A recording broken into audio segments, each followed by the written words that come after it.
Welcome to the SPAC Alpha web series. My name is Dan Dombrowski. Today, I'm joined by Goldman Sachs Acquisition Holdings Corp. CEO Tom Knott, as well as founding CEO of Mirion Technologies, Tom Logan. Thank you guys both for joining me today. I know it's got to be a busy week for you. Glad to be here. Pleasure. So, Tom Knott, I just want to start with you. Top level elevator pitch. What is the investment thesis for this transaction? Yeah, thanks, Dan. So look, I think we, just as a bit of background, we've been in the SPAC business for quite a while, and we look for fundamentally sound assets that have a long operating history and what we believe to be a clear path for compounding over the 1, 3, and 5-year time frame. And so what we're excited about Mirion is that it's a market leader in effectively all the businesses that it operates. And it's got a long track record that has been led by Tom Logan, the founding CEO, since inception. And so I'll let Tom get into the business details, but what you have here in our view is a business that's going to grow organically at around 5%. And that will translate into about 9 to 10 points of EBITDA growth on an organic basis. And importantly, that is generally a pretty acyclical exposure. So we feel very good about the company's ability to do that. Importantly, though, the company also has a really long track record that's been very clearly demonstrated about its ability to acquire and integrate bolt-on acquisitions. And so for the forward, what we've been telling people is that Mirion, in addition to the attractive organic growth, we anticipate will add between 5 and 10 points of top line growth each year via inorganic activities, so bolt-on M&A. And so to us, what you're getting here is a market-leading business with acyclical exposures, given the mission-critical products it offers into the medical, nuclear power, and defense and civil defense applications globally, that can also grow at above market rates, given the inorganic activities in front of the business. And so that's why we're excited about it. We think on top of that, you've got a really best-in-class management team. I think we'll talk about the historic performance that Tom Logan has driven. It's really phenomenal. Adding to that, we believe bringing Larry Kingsley to the business will be a great addition as a partner for Tom to take this business to the next level. And so taken together, we've got a great business with great market positions that can grow very nicely through the cycle, given its exposures. And you've got a great team at the helm. So that's why we're excited about it. And that's why we really think it's a differentiated story. Yeah, so I definitely want to get into those financials in a little while. But just to take a step back from that, Tom Logan, can you tell me how did Mirion get started to begin with? Yeah, Dan, the journey for me began back in late 2003, when at the time I was working with a financial sponsor on what we really saw candidly as a short-term opportunity to acquire 3 companies, three individual assets that were kind of loosely correlated with one another, to really kind of lever off the sentiment, the very pro-nuclear power sentiment that was prevailing at the time. This was shortly after Westinghouse had been sold to Toshiba for an extraordinarily high valuation multiple. And there was just a very bullish view about the industry overall. And so candidly, we saw it initially as an opportunity for a relatively short round trip. But as we began getting into it, as we really began moving into a deep integration phase of these companies, it became increasingly clear to me and to others that there was a very strong long-term opportunity here to leverage the domain knowledge that the company possessed in and around ionizing radiation, and to use that not only to drive market share gains within the existing served market, but more broadly to push into other adjacencies. And essentially, that's what we've done. So I've been in role now for about 18 years, and over that time, we've grown the top line at a rate of about 12 points. We've grown the top line at an organic CAGR of 4 points, which handily outpaces the broader industrial technology community and certainly our peer group. But during that time, we've also driven a greater than 1,000 basis point expansion in EBITDA margins. We've been very, very resilient to the downside through cycles. But we've also fundamentally changed the character of the business, which in the early days definitely was overweighted toward commercial nuclear power, to the point where we are today, where healthcare and life sciences represents about 44% of our business. nuclear power about 39%, other industrial about 17%. The key takeaway from all of this is that we're now in a position where we're competing in an addressable market that's about 17 billion, of which our currently served market is about 4 billion. That gives us plenty of headroom to continue to do what we've always done, which is to outgrow our markets and to drive a systematic, resilient margin expansion in our business. Okay. So, Tom, coming off the Vertiv transaction that closed early last year, what did you bring forward into this process? I heard on the call earlier this year of what Mirion made sense, but what did you carry forward? Yeah, it's a great question. Look, Dan, I think, our philosophy as a business has been that, the way that we can really differentiate and hopefully move the SPAC market forward is to do a couple of things. One is to find great businesses in good markets, which Vertiv certainly was, and Mirion certainly is too. Beyond that, we wanted to really focus our efforts on aligning interests with investors. And so as a part of this transaction at the IPO of SPAC number 2, we committed to investors that we would fully defer the promote. You'll see that in this transaction. We don't earn the promote unless the stock trades to 12, then 14, and $16. It's earned in equal increments at those levels. That's because I believe that we shouldn't be paid unless investors earn attractive returns. But additionally, we think it's the right way for the market to move. And so we have a strong view that that's the right institutional perspective to take, and that's where the market needs to go. That was something we were glad to do with Mirion. Secondarily, you'll see that Goldman is the largest investor in the deal. We've got $200 million committed to the pipe. We've got another $125 million as an additional backstop. And so that's important to us too, because it goes with the theme of incentive alignment. We are really investing alongside all of the outside investors. The last thing I'll say is, with the Vertiv transaction, we saw the power of matching up an executive who had been in the public markets before with Dave Cote with a great team at Vertiv. And we saw that could really work quite well. And in this one, we changed the order of operations a little bit because we wanted to find the company first, assess its needs, and then match it up with the best executive to fit those specific needs. I'd say we've done that, in our view, tremendously with Larry Kingsley here. What you'll find with Tom Logan is a true domain expert in and around ionizing radiation detection and measurement. Our view is he is incredibly adept in the markets. He's proven that over time. But for him to have somebody who's sort of been there and done that with similar industrial technology businesses at IDEX and Paul, and then more recently in the private equity sphere, really to help him as the company transitioned to the public markets, that is something that we saw work quite well with Vertiv. It's something that we're excited to see work here at Mirion. And so taken together, those are the learnings we had from the first deal.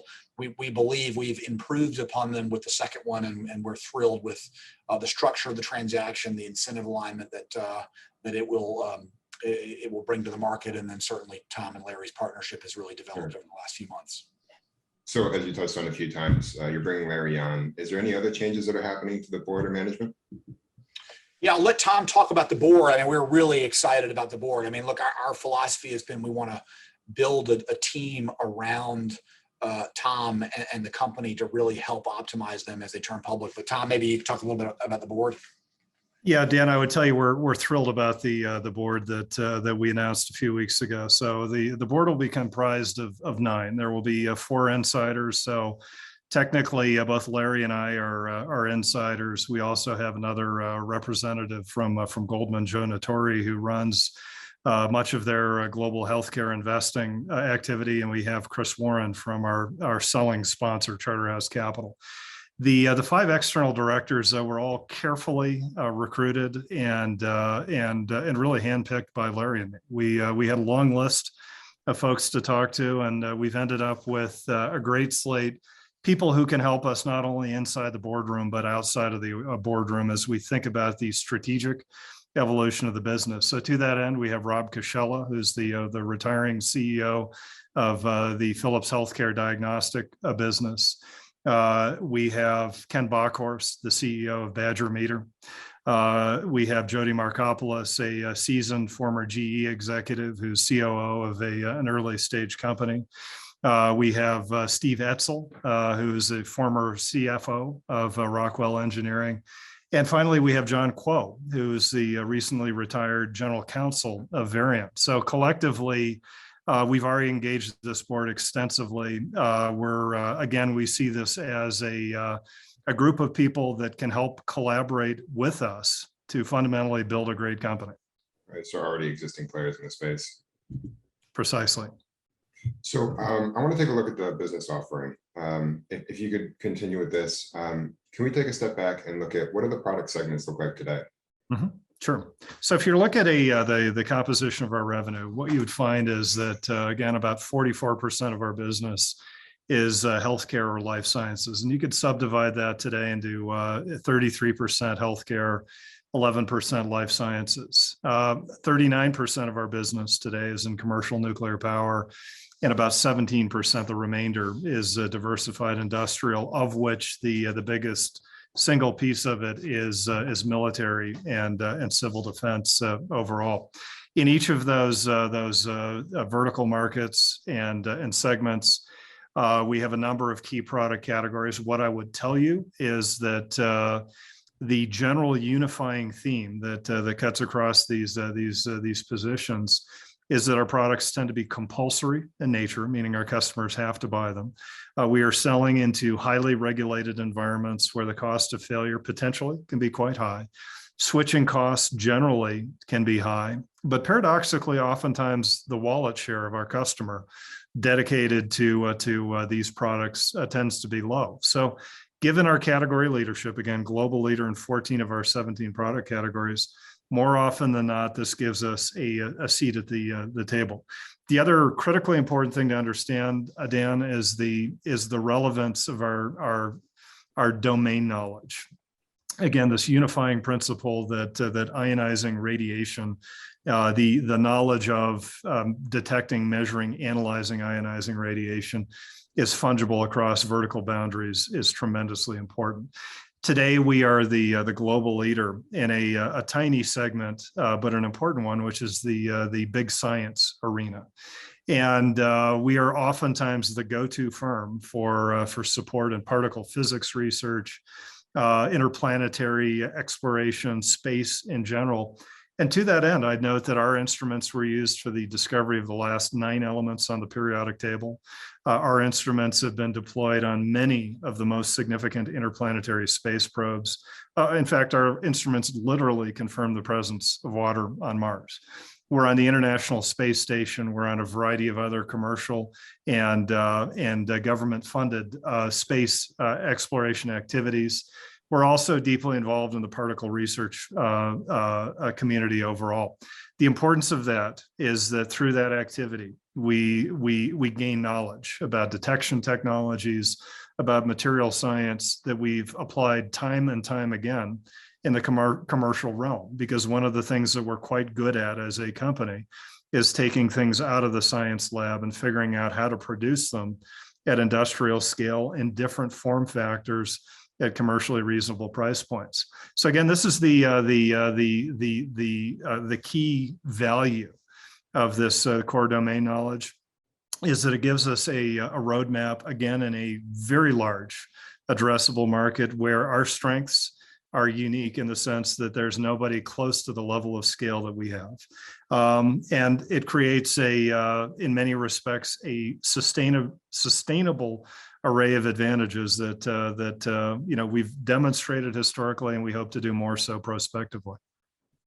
So as these products and offerings have evolved over time, how have the customer segments evolved with that? The biggest change is that we, in the early days, again, recognizing I've been in role here for about 18 years, in the early days, the commercial nuclear power segment was far and away our dominant sector. It was about 70% of our total business. Today, as I noted, it's down to 39%. Now, to be clear, the commercial nuclear power sector is a great market overall. It's a market where the the dynamics to us, the visibility, the backlog, all of really the key indicia of long-term support and growth are very favorable right now. That is and always will be an important market to us historically. But as we continued our journey, we recognized over time that our addressable market was a bit constraining. And we knew we needed to open the aperture. And one of the things that we pride ourselves on is our market knowledge. We deeply study not only the markets that we compete in, but also those adjacencies that are of interest to us. And it became increasingly clear that while we had always had a good position in healthcare, that was where the strongest opportunity set lied in terms of our future evolution. And so we began acquiring a little bit more assertively into the space, really building out 3 cardinal positions in healthcare overall, including radiotherapy, radiopharma, and occupational dosimetry. And this, more than anything else, has changed the character of the business in the sense that it has given us, again, the desired scale of our addressable market, but it's also further diversified our business, taken us into a market with a faster native growth rate overall, but also given us the opportunity to compete for inorganic growth in a more fragmented market. So all of those conditions, highly favorable, add to the mix, make us a better company. So when you're looking at the competitive landscape and you're dividing between some of the larger and more segmented regional players, can you speak towards maybe a product segment of how you perceive that you fit in? Yeah. So again, generally speaking, we're a category leader in the vast majority of our product race. But to be clear, we have great competitors. Very large, widely recognized companies. Our largest competitors would include Thermo Fisher, Amatec, and Fortive.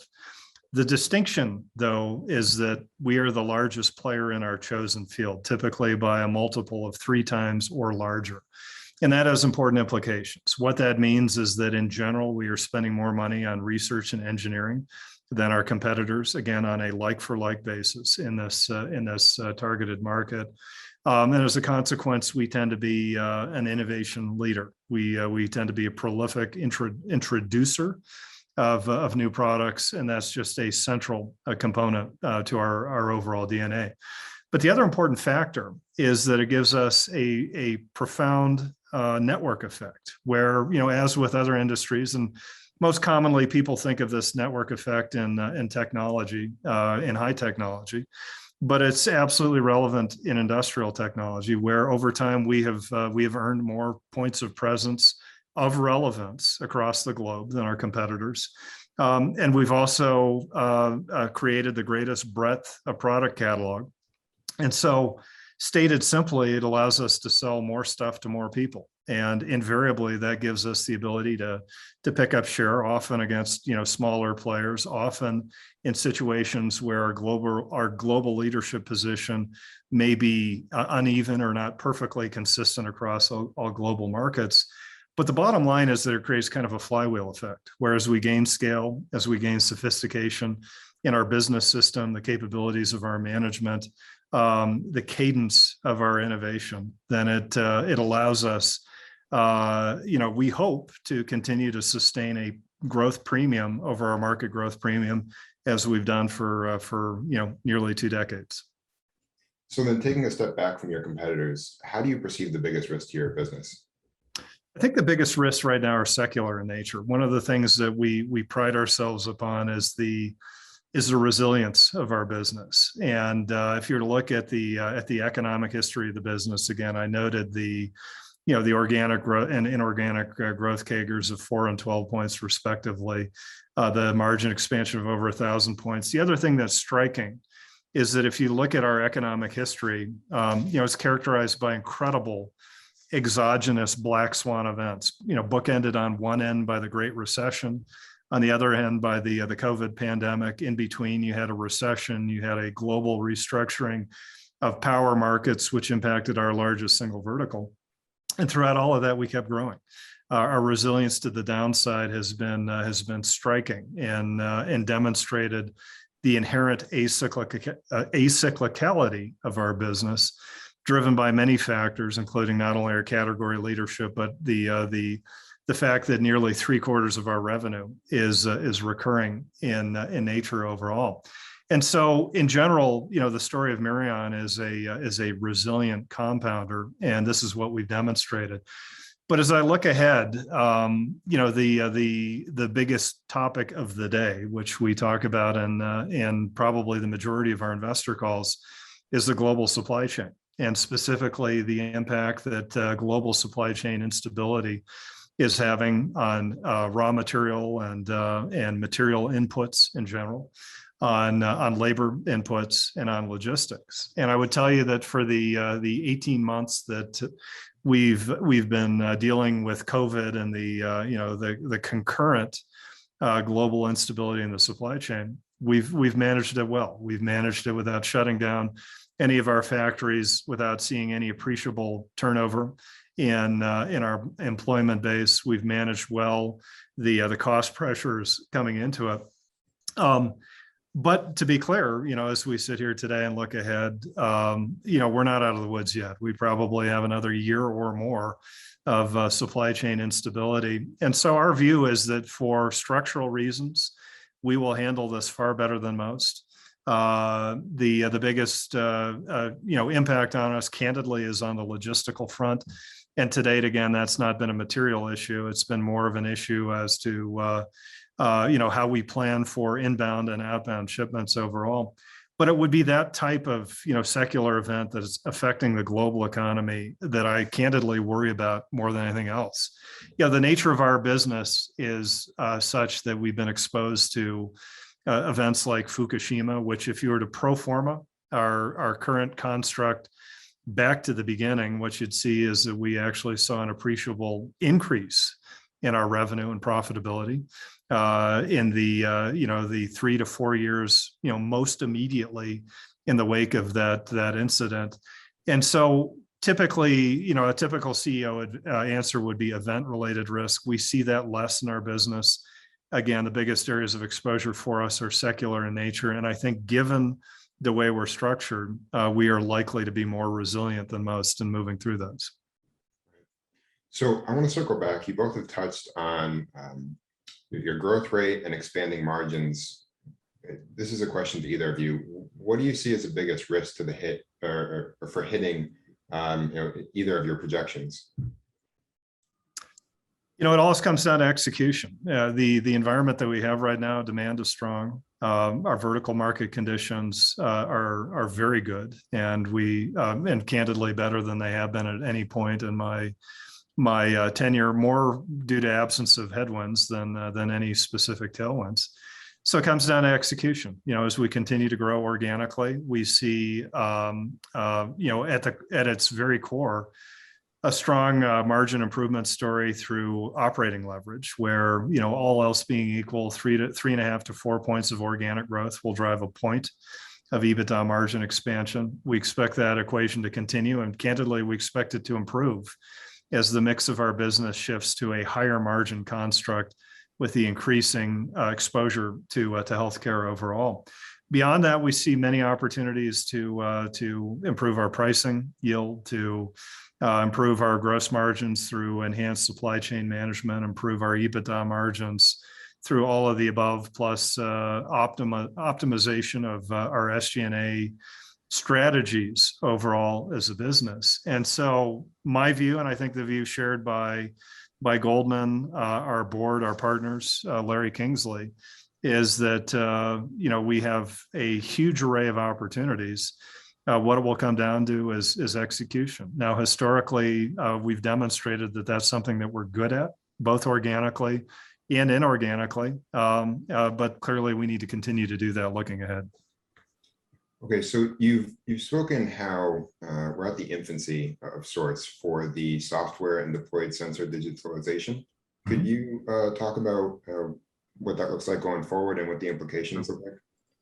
Yeah, so today, if you look at our industry writ large, it's still, to your point, Dan, in the early days of the digital conversion, the digital revolution, if you will. We as a company literally have millions of deployed analog sensors that are not connected to the internet. And we recognize, as do our customers, that we can provide more value to them by internet enabling these sensors, these instruments, these products in a way that allows us to generate improved data, improved analytics coming out of them, to at minimum minimize downtime and the cost of expensive outages. But beyond that, as we see shifting workforce demographics, to provide higher value added analytics and to create greater overall customer intimacy across verticals. The first step in doing that is the internet enablement. And this year, we've recently announced the release of a new product capability we call Lab Pulse, which does precisely that. We're beginning by creating internet enablement of our most advanced scientific instruments that are used in the life sciences space. But obviously, we see a strong roadmap to cascade this technology throughout the balance of our product line. Similarly, we've also we're doing more to augment the value-added services. So only a few weeks ago, we announced the release of a new value-added service that we call Orion, where it gives us the ability to take our instruments and to add telemetry and positional information streams, even in highly attenuated environments. So this creates utility in the sense that it provides better information. As an example, on a nuclear power station, where you can paint real-time heat maps based upon personnel movement, and you can do things that simply couldn't have been done before because of the heavy signal attenuation within a nuclear power environment. The key to the future, though, of course, is software. Software is the linchpin. And to that end, in our healthcare space, our healthcare segment right now, we're investing heavily in creating a cloud-based variant of our industry-leading workflow software platform for our radiotherapy business, which is called SunCheck, which we think will dramatically ease the on-ramp for our customers, understanding that today, oftentimes, the overall constraint for adoption of software solutions is not whether the customer wants it or whether we have the ability to provide it. It's oftentimes the prosaic issues like IT bandwidth on the customer side, IT security concerns, many of which, or most of which, can be solved with cloud-based offerings overall. So these are just kind of early examples of how we are working again to foster a greater digitized opportunities, better solutions for our customers overall. So, okay, so perhaps a shift here. How are the proceeds going to be used for this transaction? Yeah, so the proceeds are going to be twofold. Number one, it's going to be de-levering the business, and number two, it's going to be a return of capital to Charterhouse, who's the current private equity owner, and that's how it's structured. And I think the important thing here is the management team is rolling 100% of their equity, which we think is a tremendous indicator of the support. I reiterated Goldman's additional commitment as well. So we are really aligned and excited about the transaction, and think that the structure is going to put the company on really good footing. I mean, that's certainly something, a clear message, I think, to the market here. Yeah. Tom Logan, in terms of taking this back route, what are the implications to your business been? Have the conversations changed, whether it be between your customers or partners? What have those interactions been like? They've been all extraordinarily favorable, Dan. At its core, our customers, our suppliers, our employees understand that we're taking the company public, and that by doing so, we're taking an important step into the future evolution of, or the future journey of building a great business that is broadly recognized and takes its place amongst, the great industrial tech or even med tech firms overall. So that's the most important point overall. I think people understand on the customer side that taking this step gives us capital strength that will enhance our ability to continue to foster innovation and creativity that will support them, and to do it in a way that's transparent, open, in a way that is compliant with good governance practices, which is increasingly important to them. Obviously, being a public company, the scrutiny and the visibility, the transparency around all of these things becomes more important. For our employees, they're very excited to be part of a journey where, we took the company from humble origins to the point where it is today, and recognize that this is a way station on our journey, and that, again, becoming public is an important aspect, an important chapter in the event of any great business that ultimately will help create more opportunities for them, and hopefully more opportunities to share in the value creation of the business overall. Finally, from a supply chain standpoint, again, it just creates a more prominent position of greater stature, if you will, in the supply chain that helps us in the margin at procuring what we need and moving it around as efficiently as we possibly can. So I want to circle back to one thing here. In terms of inorganic growth, what are you looking for your M&A targets going forward? The M&A story for us is a very strong one. It's a very disciplined process, and it really is a function of our broader capital allocation efforts, where the starting predicate, Dan, is that every year we do a deep dive on our markets, not only the markets that we play in today, but the adjacencies that are of interest to us. And we use that work product to really inform our capital allocation decisions, both organically and inorganically. Organically, this helps us think about capital budgets, the allocation of R&D dollars to different opportunities, even the operating construct of the business overall. And then from an inorganic standpoint, it gives us the ability to really think about, on a risk-adjusted basis, given whatever constraints may be present, what are the highest and best opportunities for us from an acquisitive growth standpoint. From that point, I'll tell you that I think we're really good at deal origination.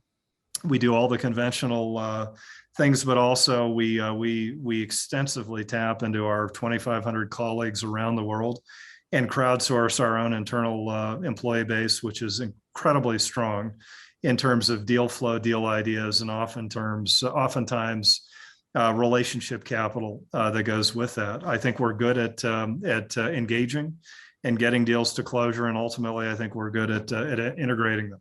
Our deal pipeline right now is rich. It is reflective of the view that we're going to take, that our commitment to shareholders, particularly early on, will be 5 to 10 points of incremental inorganic growth annually. So this is on top of the 5 points of organic growth that we've guided in the investor materials that Tom noted on the front end.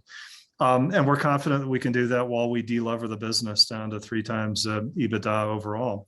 That'll be an important part of our story as we progress down the road. As we enjoy a re-rating of our valuation multiple, gain the confidence of our new public investor base, undoubtedly we'll see larger opportunities down the road, and I think those will be important again as we try to build a great business. Sure. So we've touched on a broad spectrum of topics in a relatively short amount of time. I want to open up to both of you for any closing comments or anything that you want viewers to just really take away from this conversation.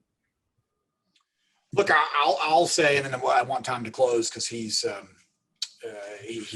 one with the hand on the tiller. But look, we are really proud of partnering with Mirion here.